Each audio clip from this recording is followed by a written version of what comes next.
Why did he die and I lived? I carried on. I fought in Kashmir. I also recruited for the Philippines, Bosnia, and Chechnya. And the questions grew. Later in Burma, I came across Rohingya fighters who were barely teenagers, born and brought up in the jungle, carrying machine guns and grenade launchers. I met two 13-year-olds with soft manners and gentle voice. Looking at me, they begged me to take them away to England.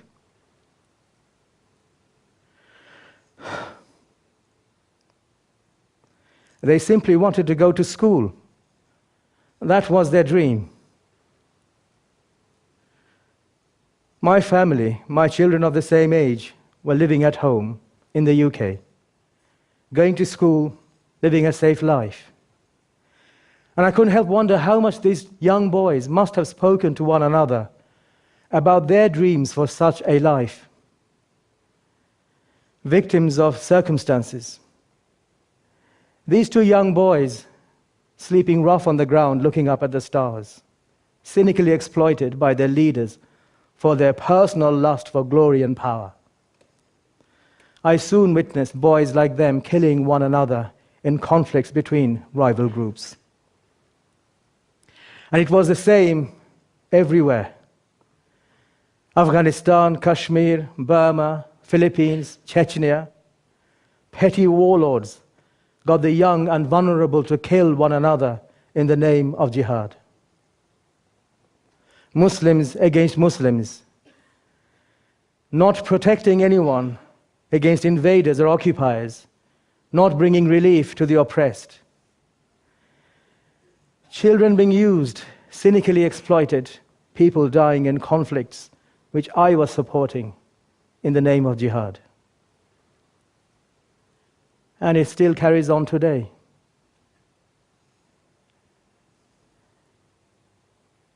Realizing that the violent jihad I had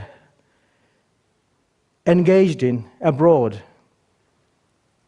was so different, such a chasm between what I had experienced and what I thought was sacred duty. I had to reflect on my activities here in the UK. I had to consider my preaching, recruiting, fundraising, training, but most importantly, radicalizing, sending young people to fight and die as I was doing, all totally wrong. So I got involved in violent jihad in the mid-80s, starting with Afghanistan. And by the time I finished, it was in the year 2000. I was completely immersed in it. All around me, people supported, applauded, even celebrated what we were doing in their name. But by the time I learned to get out, completely disillusioned in the year 2000, 15 years had passed. So what goes wrong? We were so busy talking about virtue, and we were blinded by a cause. And we did not give ourselves a chance to develop a virtuous character. We told ourselves we were fighting for the oppressed, but these were unwinnable wars. We became the very instrument through which more deaths occurred, complicit in causing further misery to the selfish benefit of the cruel few.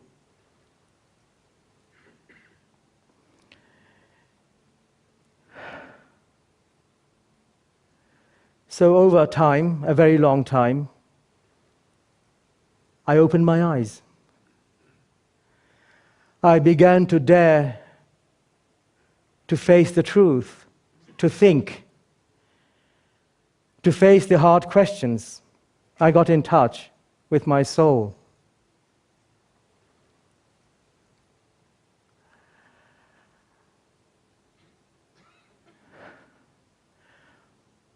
What have I learned? That people who engage in violent jihadism that people who are drawn to these types of extremisms are not that different to everyone else. But I believe such people can change. They can regain their hearts and restore them by filling them with human values that heal.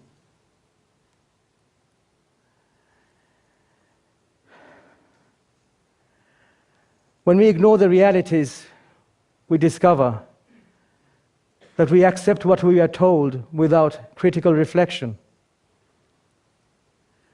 And we ignore the gifts and advantages that many of us would cherish even for a single moment in their lives.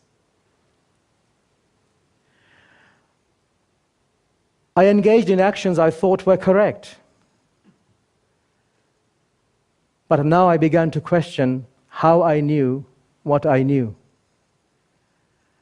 I endlessly told others to accept the truth, but I failed to give doubt its rightful place.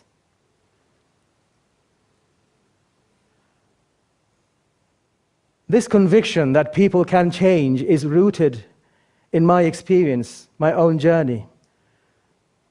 Through wide reading, reflecting, contemplation, self-knowledge, I realized that the Islamist world of us and them is false and unjust. Through considering the uncertainties in all that we had asserted to be inviolable truths, incontestable truths, I developed a more nuanced understanding.